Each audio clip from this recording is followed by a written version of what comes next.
নমস্কার বন্ধুরা, আমি পৃথ্বীরাজ। আর আজকে আমি তোমাদের দেখাবো একটা মজার বিষয়। সেটা হলো যে আমি বাড়িতে কি করি। দেখো, এই দেখো, ছেঁড়া, এদিকে ছেঁড়া, তারপরে এদিকে এই যে ছেঁড়া ছেঁড়া জামা কাপড় পরে বসে থাকি বাড়িতে। ঠিক আছে, তো মনে হচ্ছে আমি খুব গরিব, কিন্তু দেখো আমার কিরকম প্রবলেম। আমি গরিব না বড়লোক সেটা তো পরের কথা, আগে দেখো আমার কি কি প্রবলেম হচ্ছে। এই দেখো আমার জামা কাপড়ের লাইন দেখেছো। আবার এইগুলো আবার মানে হ্যাঙ্গার নেই, এই যে পেছনে আরো এক লাইন আছে। ঠিক আছে, এইখানেই শেষ নয়, এইখানে দেখো বন্ধুরা, এইখানে দেখো আরো জামা কাপড়ের লাইন। মানে অলরেডি তিনটে লাইনে জামা কাপড় আছে, তারপরেও আমি এগুলো পরে থাকি। এইদিকে তো ভাই, যখন আমি এইদিকে হাতটা ঢুকাবো তখন আমি এইদিকে হাত ঢুকিয়ে দিই।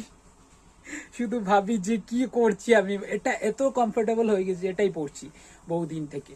তো আর কিছুদিন, প্রায় এটার বয়স হয়ে গেছে প্রায় 3-4 বছর হবে, এখনো পড়ছি, রাফ ইউজ করছি। তো চেষ্টা করবো চেঞ্জ করার আমার এই হ্যাবিট নিয়ে।